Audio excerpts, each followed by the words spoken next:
Selamat sore, selamat datang dalam podcast kami. Oke, tentunya hari ini aku akan banyak ngobrol-ngobrol sama teman-teman aku di sini selaku narasumber. Kenalin sebelumnya aku Elvira Indriani dan hari ini aku nggak sendiri, aku bersama dengan 3 orang teman aku selaku narasumber yang tentunya kita bakal ngobrol banyak tentang suatu topik yang erat ada di Bali saat ini. Oke, mungkin kita bahas sapa-sapa dulu teman-teman aku. Halo dari yang paling kiri, halo Widya. Next ada Sosti. Hai Sosti. Hai semua. Terus yang last but not least ada Nurul. Hai Nurul. Hai. Oke, jadi kita di sini bakal ngobrol-ngobrol tentang salah satu budaya di Bali. Oke, sebagaimana kita ketahui ya teman-teman ya, bahwasanya Pulau Bali itu disebut sebagai pulau dewata atau pulau yang memiliki banyak sekali kebudayaan dan tradisi. Dan tentunya aku sebagai seorang perempuan muda Bali yang lahir dan tumbuh kembang di Bali melihat banyak sekali adanya perubahan-perubahan budaya yang terjadi dari zaman dulu hingga akhirnya berkembang menjadi saat ini. Dan tentunya di Bali sendiri kita punya sebuah kesenian yang cukup kental dan erat melekat di lingkungan masyarakat Bali saat ini bernama tari joget bumbung. Nah, tari joget bumbung itu apa sih? Jadi tari joget bumbung itu adalah sebuah seni pertunjukan berupa tarian pergaulan yang sudah menjadi bagian dan juga melekat sangat erat di kehidupan masyarakat di Bali. Tapi seiring perkembangan zaman, seiring berjalannya waktu, banyak sekali pakem-pakem dari tari joget bumbung itu yang kemudian berubah mengikuti perkembangan zaman. Dan dari sana timbullah beberapa macam point of view dan sudut pandang yang berbeda dari penerimaan masyarakat di Bali, khususnya mengenai pakem-pakem yang terdapat dalam joget bumbung yang sudah berubah mengikuti perkembangan zaman.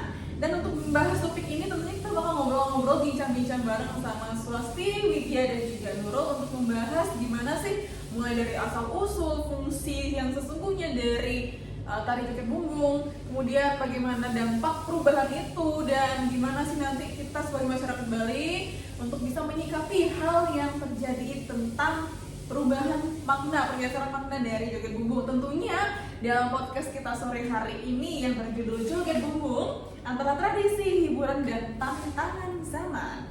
Oke, mungkin sebelum kita masuk lebih dalam nih ke diskusi ini, tentunya teman-teman semua sudah pernah ya lihat dan menyaksikan secara langsung penampilan tari joget bumbung teman-teman ya? Ya, Sudah. Jadi joget bumbung ini sangat sering dipentaskan dalam pertunjukan ataupun acara-acara hiburan yang juga nantinya penari itu biasanya langsung nunjuk penonton untuk ikut nari bareng-bareng gitu. Oke, mungkin kita bakal langsung aja nih, kita tanya ke Swasti. Oke, hai Swasti. Halo. Oke, sebelum masuk diskusi, bisa nggak sih Swasti ini menjelaskan dulu gimana apa itu tari joget bumbung dan asal-usulnya Swasti? Oke. Mengenai asal-usul tari joget bumbung ini ya, seperti yang kita ketahui tadi juga sudah dijelaskan sama Elvira, kalau joget bumbung itu merupakan salah satu tari kesenian tradisional yang ada di Bali. Nah, kalau seni tari itu kan dibagi ke dalam beberapa kategori. Nah, salah satunya itu ada tari pergaulan, tadi juga sudah sempat di-mention sama Elvira. Nah, tari pergaulan itu apa? Jadi tari pergaulan itu adalah tari yang digunakan atau berfungsi sebagai media hiburan. Nah, salah satu contoh dari pergaulan itu adalah tari joget bumbung. Lalu apa itu tari joget bumbung? Nah, tari joget bumbung itu berasal dari 2 kata, yaitu joget dan bumbung. Nah, kalau joget itu kan menari. Sedangkan kalau bumbung itu dia berasal dari alat musik yang digunakan sebagai iringan tari joget bumbung itu sendiri yang terbuat dari bambu. Jadi bambu dirubah ke bumbung seperti itu. Iya. Oke, keren banget ya, menarik banget nih. Jadi pada dasarnya joget bumbung ini adalah sebuah tarian di mana akar kata itu 2 ya, joget dan bumbung. Joget itu artinya menari dan bumbung itu adalah alat musik dari bambu. Jadi joget bumbung berarti menari dengan iringan musik dari alat musik bambu gitu ya. Oke, itu definisi dari apa itu joget bumbung. Dan kalau dari asal usulnya sendiri Swasti, dari mana sih asalnya joget bumbung ini pada awalnya Swasti? Oke, asal usulnya itu Sebenarnya kalau dari sumber yang pernah aku baca ya, itu dikenal itu di wilayah Bali bagian utara seperti Buleleng, nah seperti itu. Lalu kemudian tari joget bumbung ini dikenal lebih luas itu sekitar pertengahan abad ke-20 baru menyebar luas ke wilayah lainnya seperti itu. Oke, nah kalau Swasti sendiri pernah nggak sih Swasti nonton joget bumbung terus ada interaksi yang kayak gimana sih Swasti yang biasanya dilakukan oleh penari joget bumbung itu Swasti? Iya, tentunya pernah ya. Pasti di joget bumbung itu pasti ada interaksi antara penari dan juga penonton. Nah, itu disebut ngibing. Nah, ngibing. iya. Kayak gimana sih mekanisme dari ngibing itu? Oke, mekanisme ngibing ya. Ngibing jadi penari joget itu kan perempuan. Okay. Nah, penari joget itu dia awalnya akan menari dulu, mungkin beberapa menit. Setelah itu dia akan mencari orang-orang atau penonton biasanya untuk diajak menari bersama penari joget itu, bisa cowok bisa cewek. Lalu mereka akan menari. Setelah itu mungkin menari beberapa menit atau ya beberapa saat itu, lalu baru mencari penari dari penonton yang lain seperti itu. Oke, jadi menarik banget ya. Oke, mungkin kalau Widya pernah diajak nari ngibing joget bumbung ini ya? Untuk saat ini belum pernah ya, tapi rasa-rasanya ingin untuk mencoba ngibing, karena ngibing itu boleh cewek juga kan ya. Iya. Jadi belum ada yang ke saya untuk menarik untuk ikut menari seperti itu. Tapi sebetulnya saya ingin menjadi penari joget. Wow, nari joget. Oke, kalau nanti suatu hari Widya beneran menjadi penari joget, mau tipe pengibingnya kayak gimana Widya? Kalau bisa yang seumuran dan lebih tua dikit gak apa-apa, asal jangan yang udah lansia lah. Yang lansia emangnya Coba tahu apa gimana? Oh masih oke. Yang penting apanya? Yang penting ganteng. Yang penting ganteng.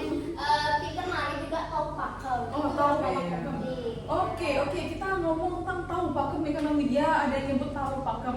Memang pada awalnya pakem-pakem pengibing dan pakem menari joget itu seperti apa Widya? Setahu saya pakem-pakem penari yang ngibing itu lebih ke goyangannya. Goyangannya. Iya, Oke. karena di zaman sekarang itu ada penari pengibing yang selalu melebih-lebihkan. Melebih-lebihkan. Nah, gitu. Jadi bisa dilihat dari sana pakem-pakem zaman dulu itu harus masih digunakan sampai saat ini. Oke. Tapi seiring berjalannya waktu, ya kadang ada yang melebih-lebihkan. Nah, dari melebih-lebihkan tariannya itu mungkin terjadi ya pergeseran makna dan pergeseran fungsi yang terjadi di era saat ini. Oke, bicara tentang pergeseran fungsi, gimana sih Widya tentang sebenarnya fungsi dari joget bumbung di masa lalu itu seperti apa hingga akhirnya terjadi pergeseran saat ini?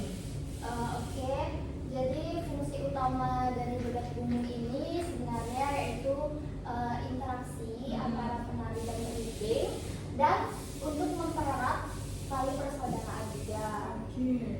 Jadi seiring berkembangnya zaman, kesenian ini menjadi media berkumpul dan bersosialisasi bagi masyarakat. Jadi zaman dulu itu joget bumbung ini digunakan sebagai hiburan seperti yang tadi dijelaskan oleh Swasti.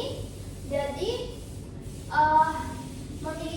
jadi dalam hiburan itu memiliki makna yang mendalam seperti itu. Jadi fungsi sosialnya yang terpenting itu saat ini adalah untuk mempererat hubungan antara penari dan pengibingnya. Oke, jadi pada dasarnya memang tari joget bumbung ini adalah fungsi sosialnya itu sebagai sarana hiburan dan juga mempererat tali kekeluargaan antara penari dan juga si yang memiliki acara, karena kan di tarian itu untuk menghibur acara gitu. Jadi di sana warga-warganya berkumpul untuk menyaksikan joget bumbung dan juga sekaligus mempererat tali kekeluargaan yang menonton pada saat itu. Oke, mungkin kita boleh geser setelah kita bakal tanya-tanya ke Nurul. Halo Nurul. Halo Elvira. Gimana kabarnya Nurul? Alhamdulillah sangat baik. Alhamdulillah sangat baik. Oke, Nurul sendiri sudah pernah nggak sih untuk menyaksikan joget bumbung secara langsung? Sudah pernah. Sudah pernah. Gimana kesannya ketika nonton joget bumbung? Awalnya kaget ya, karena saya baru pertama kali dan saya juga bukan orang Bali, jadi saya, oh, ini model tariannya seperti ini atau gimana? Jadi saya pernah tanyakan sama teman saya, oh ini apa namanya? Oh, ternyata ini joget bumbung seperti itu. Saya agak kaget, oh emang seperti ini mekanisme tariannya gitu. Kagetnya itu kaget karena melihat apanya Nurul? Jogetnya tuh kayak kan dia kan ke penonton kan kayak emang menarik orang gitu. Aku sempat tadinya itu kayak emang masa gini jogetnya ini emang udah diatur apa gimana? Saya agak kaget, tapi kayak agak kaget ngeliatnya. Oh, jadi sempat tanya sama teman, oh ini emang gini. Oh ternyata emang mekanisme tariannya seperti itu. Pernah nonton di mana sebelumnya nih? Di acara kampus waktu itu Oh, acara kampus. Oh, aku tahu. Ya. Oke, aku tahu itu. Oke. Jadi kaget ya awalnya karena ngelihat tumpen nih ngelihat pertama kali ngelihat tarian joget bumbung, tapi terus tiba-tiba penarinya langsung ke kursi penonton lagi. Ya. Pernah tarik nggak? Tidak pernah kan yang ditarik laki-laki. Jadi tarik lagi.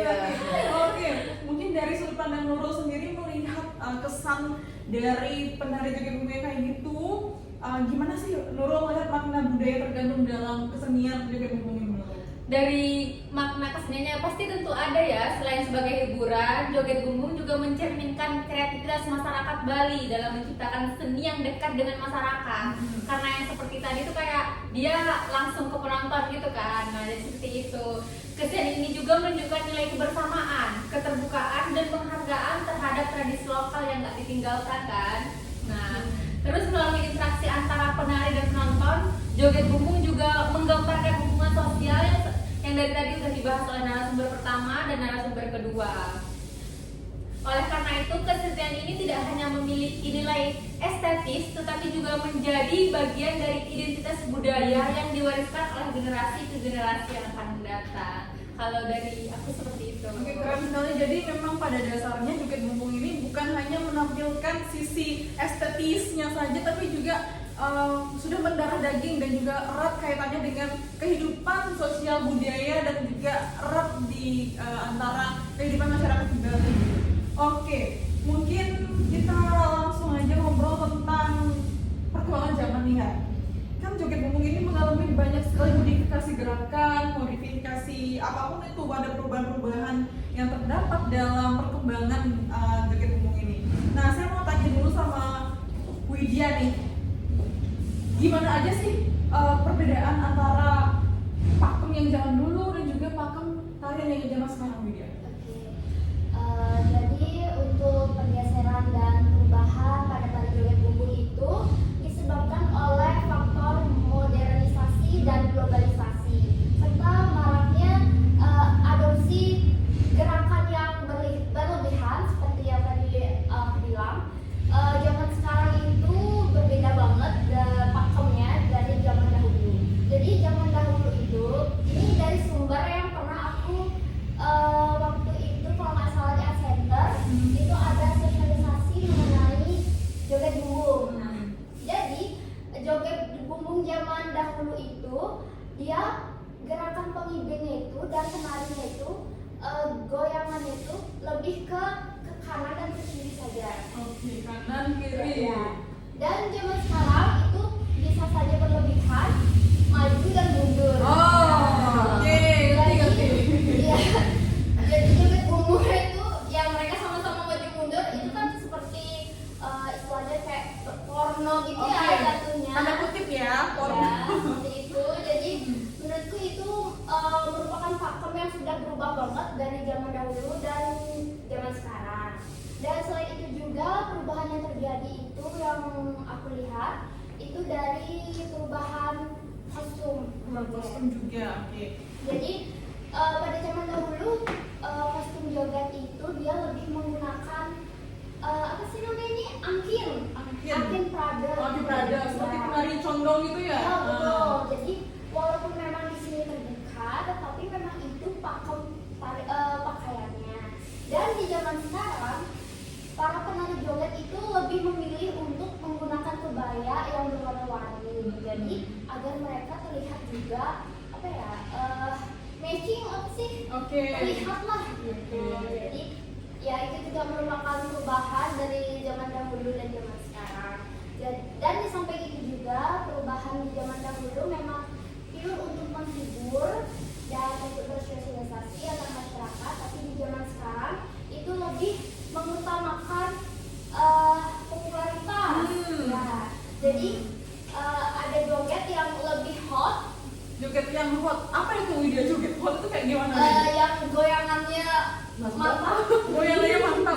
Oke, aku pernah dengar kalau ada penari joget yang goyang itu kayak ngebor gitu loh. Iya, Nah. iya betul itu joget ngebor namanya ya. Di sosialisasi yang pernah aku ikutin itu juga dibahas mengenai joget ngebor itu. Jadi zaman sekarang memang joget ngebor itu trending banget sih. Jadi ya orang-orang lebih memilih untuk menggunakan jasa joget ngebor Oke. dibanding yang memang masih menggunakan pakem-pakem zaman dahulu. Seperti itu. Jika ngebor nggak disawer ya. Iya, betul. Tapi sayang sekali sih kalau memang masyarakat saat ini lebih tertarik pada pakem goyangan yang sudah berlebihan ngebor dibanding dengan joget-joget penari joget yang masih mempertahankan pakem-pakem yang selalu dijaga pada zaman dulu. Oke. Maaf aku izin menambahkan. Oke, Jadi perubahan yang sekarang benar-benar aku lihat jauh banget itu ada penari joget yang ditarikan oleh lelaki. Oh, lelaki. iya. Nah, itu Iya. setauku zaman dahulu cewek aja ya yang boleh menarikan itu gitu. Tapi zaman sekarang ternyata laki-laki Juga lebih bisa. lebih pandai gitu. Bahkan goyangan mereka lebih Lebih jelas ya. Iya. Tapi kalaupun penari dari itu laki-laki, ada nggak sih yang ini cowok nih nggak mau aku ngintip kayak gitu, ada nggak sih? Sebenarnya itu dilihat sebenarnya ada saja ya enggak. Heeh. Cuman kadang ada yang enggak karena istilah di Bali itu taksu. Oke, Dia taksu. dalam make up jadi terlihat cantik, jadi tidak ketahuan lah itu kalau itu cowok. Gitu. Iya betul. Tapi zaman sekarang apapun demi cuan ya. Jadi kalau penari even dia penari laki-laki pun juga masih sangat tertarik untuk nari joget ini, padahal sebenarnya pakem penari joget itu adalah ditarikan oleh seorang perempuan. Tapi karena memang tertarik juga untuk ikut nari joget demi uang, demi disawer gitu. Jadi penari laki-laki juga antusias untuk nari joget. Oke, dari banyaknya perubahan-perubahan itu, Swasti, gimana sih Swasti menanggapi perubahan-perubahan yang ada, Swasti? Oke, perubahan bagaimana saya menanggapi perubahan?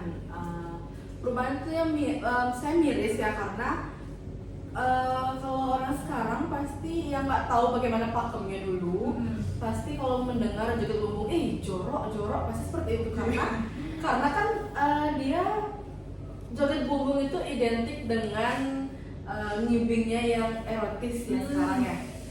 Ya jadi kalau mendengar joget bumbung pasti nggak mau seperti itu, padahal itu sudah mengalami perubahan yang tidak sesuai dengan pakemnya yang tadi sudah disebutkan oleh Widya juga. Pun kalau pakai kebaya juga mungkin dulu bisa kebayanya lengan panjang, kalau sekarang kan lengan pendek, lengan pendek seperti itu juga. Kamennya juga kamen yang pendek, jadi cukup miris ya karena budaya kita tuh kalau dari pandangan orang lain itu pasti dianggap porno seperti itu, padahal awalnya bukan seperti itu, tapi karena perubahan gerakan, perubahan pakem, jadi itulah menyebabkan gerakannya berbeda dari yang dulu kala seperti itu. Nah kalau dari Nurul sendiri gimana menanggapi ada perubahan dari pakem antara joget yang versi jadul dengan joget yang versi hari ini, versi sekarang? Kalau menurut aku sendiri pasti ada ya nantinya akan perubahan ke depannya lagi. Maka itu saya setuju, inovasi memang penting karena kesenian perlu beradaptasi agar tetap hidup dan diminati masyarakat. Nah, namun inovasi tersebut juga harus tetap mempertimbangkan etika, norma dan nilai budaya yang menjadi dasar dari joget bumbung itu sendiri. Maksudnya itu tidak meninggalkan khas yang ada dari dulu-dulunya atau pakemnya kan. Nah, jika perubahan dilakukan tanpa batas dan hanya berorientasi pada hiburan atau popularitas, masyarakat bisa memiliki pemahaman yang keliru tentang makna asli joget bumbung itu sendiri kan. Nah, akibatnya identitas budaya yang terkandung di dalamnya semakin dapat memudar jadinya. Jadi Kak, menurutku tuh tetap pasti ada nanti perubahan, tapi jangan sampai meninggalkan pakem-pakem yang dulu. Oke, berarti dalam versi pendapat Nurul, adanya perubahan ini menjadi tantangan ya untuk kelestarian joget itu sendiri. Ya, seperti itu. Nah, next selanjutnya kita bakal bahas tentang hal yang lain lagi, tentang faktor penyebab dan juga apa sih dampak dari adanya pergeseran ini dari pakem yang joget bumbung versi lama dan juga joget bumbung yang versi sekarang. Oke, mungkin dari Nurul sendiri melihat, karena baru nih di Bali yang melihat joget bumbung. Oke, kalau menurut Nurul apa sih faktor yang bisa menyebabkan adanya perubahan itu, Nurul? Tentu pasti ada cukup banyak faktor yang berpengaruh kan. Yang pertama itu perkembangan pariwisata yang membuat sebagai pertunjukan seni menyesuaikan diri dengan selera pasar dan kebutuhan hiburan yang akan berliburan ke Bali seperti itu. Dan yang kedua itu pengaruh media sosial yang mendorong pencarian popularitas dan viralitas, sehingga terkadang aspek hiburan lebih diutamakan daripada nilai budayanya itu sendiri. Jadi yang terakhir itu ketiga itu kurangnya pemahaman sebagian masyarakat terhadap sejarahnya, fungsinya, dan filosofi joget bumbung itu sendiri, sehingga muncul berbagai bentuk pertunjukan yang menjauh dari makna aslinya. Nah, kalau dari sana bisa nggak dipetik apa sih dampak yang mungkin akan tercipta, yang akan timbul di point of view dari masyarakat Bali, Nurul? Oke, dampaknya cukup besar ya. Salah satunya adalah munculnya citra negatif terhadap joget bumbung yang diminati sebagian masyarakat, seperti yang tadi udah dibahas oleh narasumber pertama dan narasumber kedua. Pasti ada pikiran negatif lah. Banyak orang yang akan mengenal dari sisi kontroversialnya tanpa memahami nilai budaya dan sejarah yang dimiliki kesenian ini.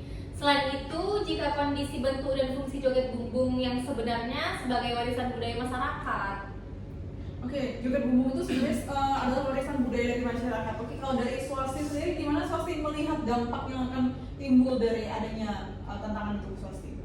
Oke, dampak dari perubahan gerakan ya. Ya, saya setuju dengan Nurul, yaitu yang pertama tadi juga sudah sempat saya mention, perubahan cap dari wisatawan luar yang melihat bagaimana joget bumbung itu. Nah, seperti tadi Nurul, pengalamannya Nurul tadi pas nonton joget di kampus ya, kaget agak gerakannya gratis ya, kita shock lah. Ya, mungkin itu yang akan terjadi dampaknya. Jadi wisatawan itu mungkin emang gini ya gerakannya, pasti ada pemikiran seperti itu, karena bisa dibilang gerakannya tidak senonoh ya, dominan tidak senonoh, karena gerakannya kalau tidak senonoh saya rasa tidak akan diminati, tidak akan ditonton mungkin ya, karena gerakannya yang monoton yang tadi hanya goyang ke kanan ke kiri seperti itu. Jadi bakal muncul stigma buruk, stigma yang negatif itu di mata, bukan hanya mata warga lokal tapi juga mata dari wisatawan mancanegara pun bakal melihat, tarian apa sih itu kok agak erotis kayak gitu ya. Itu. Oke, kalau dari Widya sendiri ada nggak sih dampak lain yang perlu kita perhatikan sebagai masyarakat Bali untuk ini? Oke, untuk dampak mungkin sudah semua disebutkan oleh Nurul dan Swasti. Jadi menurutku dampak yang paling besar itu adalah bagaimana pemahaman generasi muda dalam menilai joget saat ini. Mungkin dulu kita melihat joget itu wah masih kalem kayak gitu, tapi zaman sekarang kita sudah melihat joget itu benar-benar yang porno sekali gitu. Jadi menurutku itu dampak yang sangat besar ya, dan takutnya semakin ke depannya lagi itu joget itu, pemahaman joget itu hilang artinya seperti itu. Jadi bukan sarana untuk menghibur saja, tapi dalam konteks porno jatuhnya seperti itu. Itu dampak terbesarnya sebenarnya.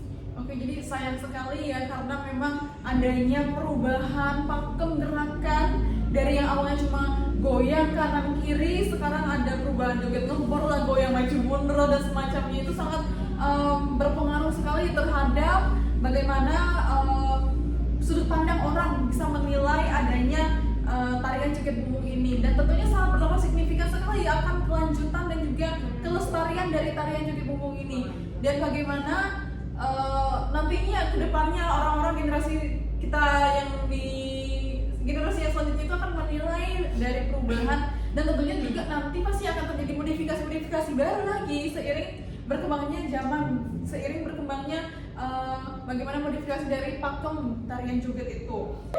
Oke, sekarang kita bakal tanya-tanya lagi ke semua narasumber kita. Oke, ke Swasti dulu deh. Menurut Swasti, gimana sih relevansi antara perkembangan joget bumbung dan juga kehidupan masyarakat Bali saat ini, Swasti? Oke, masih relevansi antara joget bumbung dan juga perkembangan hidup zaman sekarang ya, tadi. Iya. Itu masih sangat relevan karena dari penyajian atau pertunjukannya itu masih butuhkan tanpa menghilangkan nilai budaya itu sendiri. Oke, kalau dari pandangan Mia, gimana Mia? Saya setuju dengan pendapat Swasti karena generasi muda itu sebenarnya tertarik sekali dengan budaya lokal, dan contohnya saya sangat tertarik sekali ya dengan budaya-budaya apapun itu yang di Bali lah khususnya ya. Jadi asalkan generasi muda saat ini mampu mengemas itu dengan baik dan bisa mempergunakanlah dengan sebaik-baiknya tanpa melecehkan budaya sendiri seperti itu. Kalau dari Nurul, gimana sebagai seorang pendatang baru yang baru menyaksikan joget bumbung? Dari yang narasumber pertama dan kedua yang disampaikan tadi, selain itu juga itu ada pendidikan budaya di sekolah juga penting agar generasi muda memahami sejarah dan makna pada kesenian tersebut, seperti yang disampaikan oleh narasumber kedua itu kayak harus dikemas dan sebaik mungkin dan mudah untuk diakses. Nah, kalau misalnya kita manfaatkan, kan kita sekarang ada di modernisasi nih juga, kita juga sejalan dengan digital, sosial media. Kalau kita kembangkan joget bumbung ini dengan media sosial, menurut kalian gimana sih? Oke sih menurut saya, karena tidak perlu menunggu suatu saat nanti, karena pada saat ini pun kan banyak joget bumbung yang di upload ke media sosial, dikembangkan melalui media sosial. Jadi dari media sosial juga yang mungkin saya rasa perubahan itu terjadi karena dari media sosial itu, dan bagaimana tarian-tarian gerakan-gerakan yang mengarah ke gerakan erotis seperti itu, karena mungkin karena satu yang melakukan gerakan tersebut terus dinilai ini unik, ini banyak peminatnya, viral, jadi semua penari joget bumbung itu mengikuti gerakan tersebut seperti itu. Jadi sangat memungkinkan dan juga sangat bagus untuk dikembangkan melalui media sosial, karena yang bisa menjangkau, karena media sosial itu kan bukan hanya dijangkau oleh beberapa orang, tapi banyak orang juga, termasuk wisatawan luar juga bisa menjangkau media sosial seperti itu. Oke, jadi bagi Swasti nih, bahwasanya media sosial ini bisa menjadi salah satu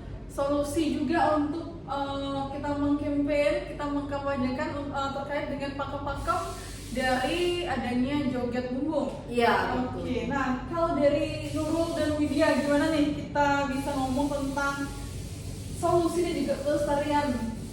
Kalau dari aku sendiri, media sosial itu tidak selamanya negatif. Justru adanya media sosial, joget bumbung ini dikenal sampai mancanegara seperti itu.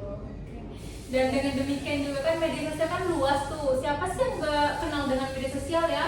Apalagi pada zaman sekarang. Nah, menurutku media sosial itu sebagai alat edukasi sekaligus promosi budaya. Yang seperti Swasti tadi bilang kan, kalau pakemnya memang bagus, ini bisa nih ditiru karena melihat dari media sosial.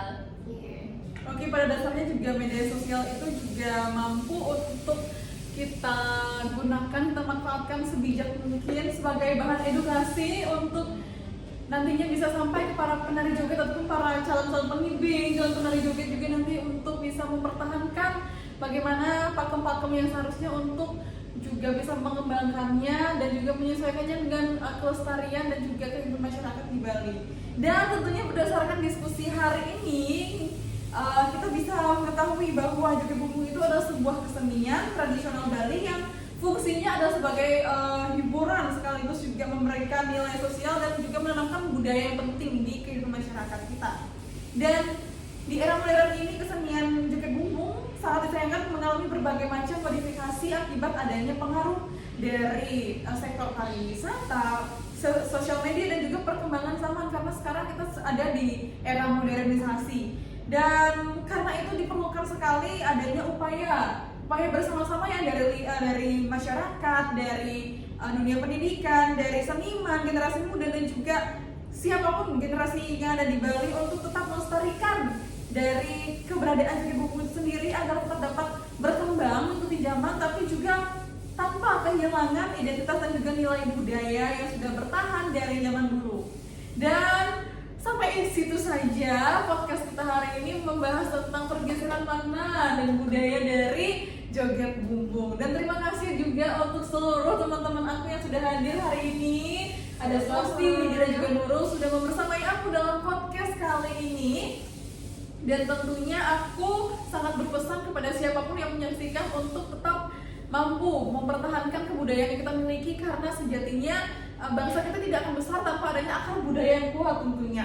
Dan manfaatkanlah dan bijaklah menggunakan media sosial untuk kita bisa mengedukasi bersama dan juga mengkampanyekan hal-hal positif tentang kebudayaan yang kita miliki, karena Pulau Bali, Pulau Dewata, Indonesia pun dikenal dengan kebudayaan yang ada di Bali. Tanpa Bali mungkin kehidupan masyarakat kita tidak akan menjadi seperti hari ini, karena Bali sangat terkenal dengan budayanya. Masyarakat luas, wisatawan mancanegara, wisatawan lokal semuanya datang ke Bali untuk melihat budaya dan juga keindahan alamnya. Jadi mari kita sama-sama untuk melestarikan kebudayaan dan juga tradisi kita, karena kita di sini sebagai generasi muda tentunya memiliki tugas dan peran untuk menjadi agent dari pelestari budaya itu sendiri. Oke, terima kasih untuk siapapun yang menyaksikan. Semoga pesan yang terdapat dalam podcast hari ini bisa sampai ke teman-teman, dan teman-teman juga bisa menjadi bagian dari agent untuk mempertahankan kelestarian budaya kita di Bali. Terima kasih dan sampai jumpa di episode selanjutnya. Sampai jumpa.